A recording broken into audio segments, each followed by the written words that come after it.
Hello kiddies, your Uncle Spurt here, and today we're having a good old squint at the Honor 400 Pro. Now this boasts quite similar specs to Honor's Billy Big Bollocks flagship phone, the Honor Magic 7 Pro, plus a thigh-strokingly gorgeous design that is deeply reminiscent of those Huawei Pura flagships. All for the seemingly lovely price of just £699, making the Honor 400 Pro appear to be a more affordable flagship rival, so the stiff competition for the likes of the OnePlus 13.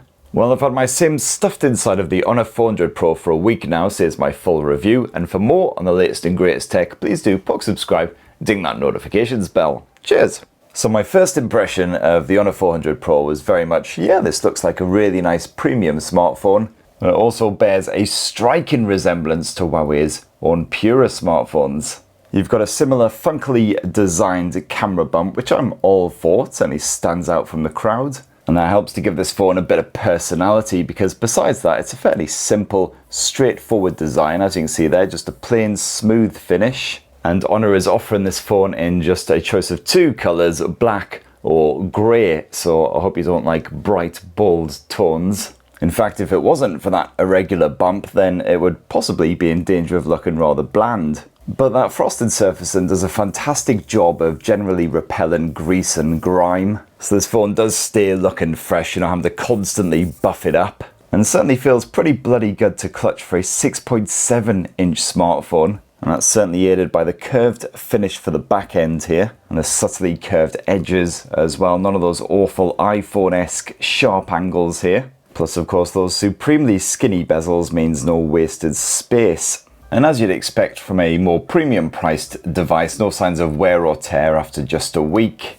In fact, the only thing that really detracts from the high priced vibes is the fact you've got a bit of plastic edging, which is a real shame. Not sure why Honor didn't stump up for a bit of metal there. Well, still, the Honor 400 Pro is at least IP68 and IP69 rated, so it can be fully submerged in and heavily blasted with water. And in further good news, that screen is actually still quite responsive even when it is dripping wet, which is pretty handy if you do find yourself caught in a freak rainstorm, or just everyday regular weather, as it's known here in Blighty. Now, while a lot of flagship smartphones serve up an ultrasonic in-display fingerprint sensor, it is a more basic optical effort here on the Honor 400 Pro, but I've got zero complaints with it really. It may not map out a full 3D model of your fingerprint or anything like that, but this more basic scanner still does a wonderful job. As you can see, they're pleasingly responsive, and still tends to work when my hands are a bit damp.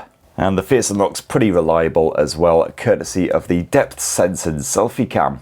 And once you're in there, no real surprises on the software side, because it's Android 15 with Honor's own MagicOS version 9 slathered on top.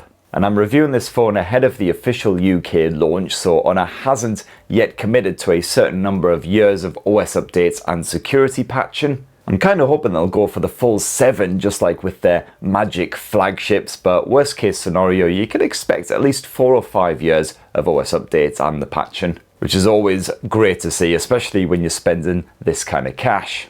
And while MagicOS still isn't one of my absolute favourite launchers, at least most of the bollocks bits have been nicely neutered by now. So like a lot of rivals, you've got a fairly stock Android vibe, but with a separate control centre for all your toggly bits. All completely customizable naturally. And speaking of customization, you can fiddle around with quite a lot of that UI, quickly and easily changing the likes of the wallpapers, the icons style. You can even save a variety of layouts and then quickly switch between them if you want to. And all the other stuff you'd hope to find in here, the likes of an always on display present, and again, highly customizable.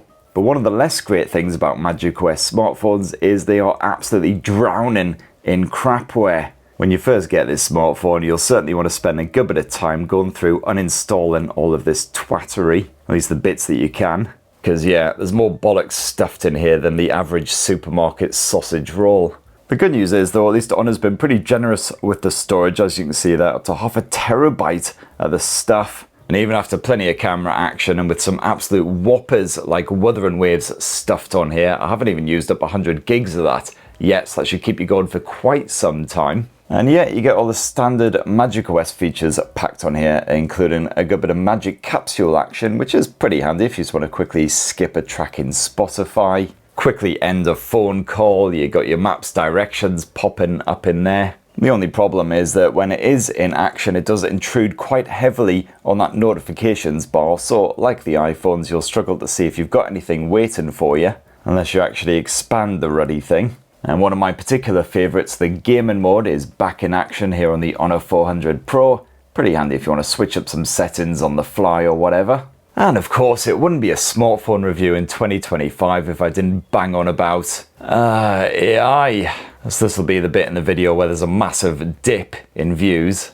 To say that Honor is super enthused about AI is somewhat of an understatement, and the 400 Pro is certainly absolutely packed with this stuff. So for instance, you've got Magic Portal, which has you knocking your knuckle on the screen and dragging it around something of interest. A similar sort of mechanics to Circle to Search, just slightly more awkward and occasionally a bit bulky, but this allows you to save stuff away to your favourite space. It's just a handy way of remembering stuff that you want to play, see, eat, do, drink, whatever. You could also use Magic Portal to quickly extract text from a website, share it around, all kinds of stuff. It can come in quite handy, although, as I say, the mechanics are a little bit awkward, so it doesn't always work first time. And of course, you've got all the regular AI shenanigans stuffed on here as well, the likes of AI translation, AI subtitling, etc., which works pretty well. Of course, the subtitling can be a wee bit iffy depending on who it's actually trying to subtitle. With someone like me, for instance, it occasionally just shrugs its virtual shoulders and says, I think that's what he said, I don't know. And Honor has once again slapped its deepfake detection on the Honor 400 Pro, which could rather scarily become quite a useful tool given just how good AI is these days at mimicry. But hey, more on that in a wee bit. Now, the Honor 400 Pro serves up a slightly smaller version of the Magic 7 Pro's display. It's a 6.7-inch OLED with a 2800 by 1280 pixel resolution, so those visuals are absolutely pin-sharp, packed with finer detail. Got full HDR10 streaming support in apps such as Netflix, and certainly with rather stunning results. Beautiful contrast, natural looking tones, and this panel is proper bright again, so the outdoor visibility absolutely excellent even when it's incredibly bright and sunny outside. And while Apple's iPhone screens are blighted by a honking great floater of a selfie cam orifice, thankfully Honor has done a pretty decent job of slimming down that camera island, so it's only marginally irritating. If that iPhone cutout is a massive elephant turd, well, the 400 Pro's cutout is more like quite modest gazelle droppings.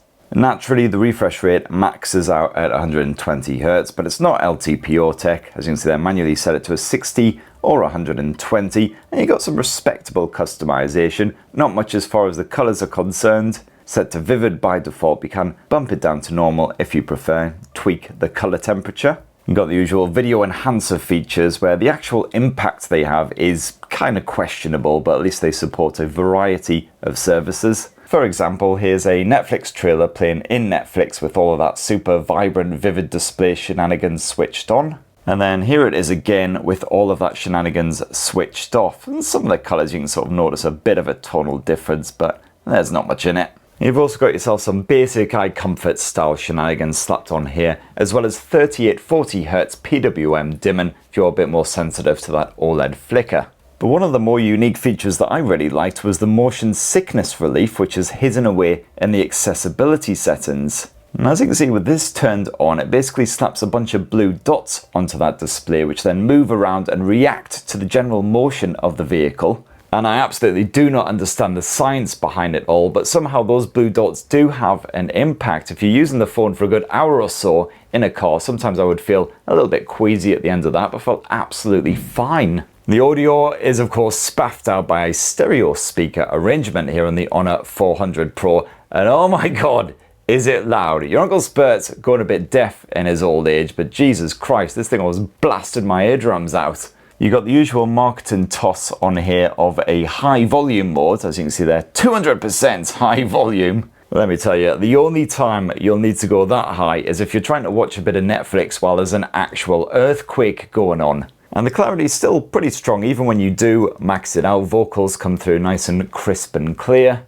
And as usual, I wouldn't use this to actually listen to music. Always hug up a pair of Bluetooth earbuds or headphones, and I've had subtle problems in that department this past week. Either the streaming has been absolutely flawless. And the performance comes courtesy of Qualcomm's Snapdragon 8 Gen 3, its older flagship chipset, rather than the fresh new 8 Elite like a lot of flagships are using. It's kind of a shame because you can get the 8 Elite stuffed into smartphones around this price point. But hey, the old 8 Gen 3 still boasts some pretty serious grunt for gaming and other intensive tasks, helped along by the 12 gigs of RAM.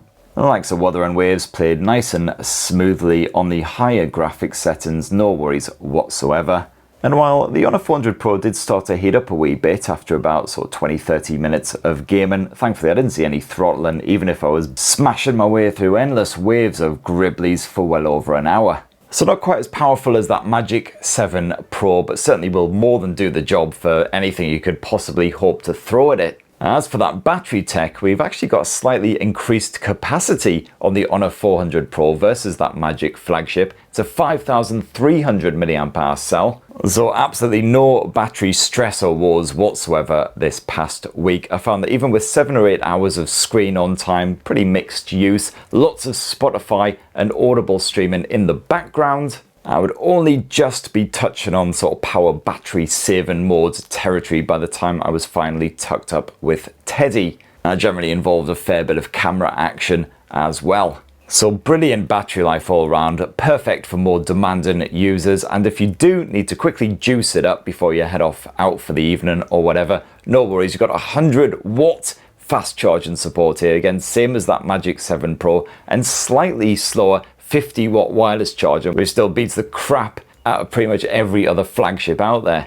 And so why don't we finish this delightful wee saunter through the wonderful world of the Honor 400 Pro with a squint at the old camera tech. And what you got here is a triple lens setup, and unlike some rivals, there's no partnership with an optics brand like Zeiss or Leica, as you can tell from the lack of branding. And the main shooter here is a 200 megapixel 1/1.4 inch sensor. And you got yourself 3 main filters to choose between when you are snapping away. The default being vibrant, and the other 2 being the suspiciously similar sounding natural and authentic. And I stuck with natural for the majority of my testing, which promised the least amount of processing and greater suitability for a majority of scenarios. Unfortunately, I did find that quite a lot of my photos were still saturated when I shot with the main sensor, especially when the lighting was rather strong. On the flip side, the image quality can get a little bit noisy when the lighting is weak, while tones can sometimes skip about a bit, sometimes appearing unnaturally warm. But as long as the lighting isn't too cack, the Magic 7 Pro generally did a pretty decent job, created some quite atmospheric shots at times. You got a bit of motion sensing for action shots, definitely worth slapping on when you're snapping your kids, cats, etc. Although as usual, in softer light, you'll still occasionally get a bit of blur. And in portrait mode, you'll get some rather nice bokeh, as well as the usual choice of filters if you want them. Now the Honor 400 Pro also serves up a 50 meg telephoto shooter using Sony's IMX856 sensor with optical image stabilization. And this produces more natural looking stills than the primary shooter, you get none of those saturation issues. You got 3 times optical zoom and of course naturally AI sharpening shenanigans, which takes over between 15 times and 50 times zoom levels. And you'll generally get quite crisp looking pics even after cropping in quite far. And then last up is a more basic 12 meg ultra wide angle shooter compared with the Magic 7 Pro's 50 meg effort. And this can be used for macro, and it again manages to avoid any real saturation but does struggle more in lower light conditions. If you like a bunch of camera modes, well, good news, there's tons of the buggers crammed on here, including all the regular stuff, super macro, high res, night video. And yes, you do have a pro mode where you can fiddle around with all of the various settings, and you've got the ability to capture raw images. And if you like to shoot a lot of home movies, well, good news, you can capture footage at up to 4K resolution at 60 frames per second, and that is with HDR video switched on. Now, I did find that HDR has a real impact in those more contrasty scenes, producing some gorgeous visuals at times, though the picture quality in general does look rather soft and flat when you move to more ambient light and even at that 4K resolution. Zooming in and out is relatively smooth, however, and the stabilization does a bang-up job. And those mics are incredibly sensitive, they can pick up audio clearly from all directions. And Honor has thrown in a noise reduction mode, which frankly just muffles absolutely everything more often than not, including the vocals of anyone who's speaking in front of or behind the camera, so it is mostly pointless. 4K resolution footage. You do have noise reduction abilities on it as well. And naturally can't forget that 50 meg front-facing shooter as well, which is ably assisted by that depth sensor for the likes of portrait shots, etc. And this again does an absolutely fine job of capturing your face as long as the lighting conditions aren't too cack. So overall, I would say the Honor 400 Pro's camera does an absolutely fine job. It'll satisfy most people, no doubt, but it certainly does stumble compared with a lot of other flagship phones. That's certainly an area where I prefer the Magic 7 Pro and the likes of the OnePlus 13. And yes, of course, Honor is nuts deep in that AI, so of course the Honor 400 Pro is absolutely gushing AI editing tools. Got tons to choose from here, including all of the obvious stuff, including of course a bit of AI eraser. So you can just tap erase passers-by and it will ably get rid of any of those annoying human beings that are lingering in the background of your photo, off your piss. And more often than not does a remarkably good job, as you can see there. However, the most notable and also possibly the most horrific AI tool in here is AI image to video. Now this can take any photo on your device and basically convert it into a 5-second video clip, either horizontal or vertical. As you can see there, the choice is yours. It does take a good minute or so to tick through and get it done, and it doesn't work with all photos. Certainly works best in pics with just a single subject, not multiple subjects, so we'll see how it copes here. And there we have it. We've got ourselves a 5-second video clip that isn't actually real. It's just completely artificially generated. Usually has the subject speaking, although there's no audio produced, which is also quite sinister. And I gotta say, these are often creepily good. Like, you wouldn't be able to tell the majority of them aren't real. Like this one here of my daughter blowing on a candle. Like, even the candle reacts pretty much the way you would expect it to react. The only time I've really seen it stumble is where hands are involved. As always, AI just does not get hands at all. It seems to think they're just like fleshy, flappy things devoid of bones. And honestly, AI with hands is kind of like me with tofu. I just don't understand it as a concept.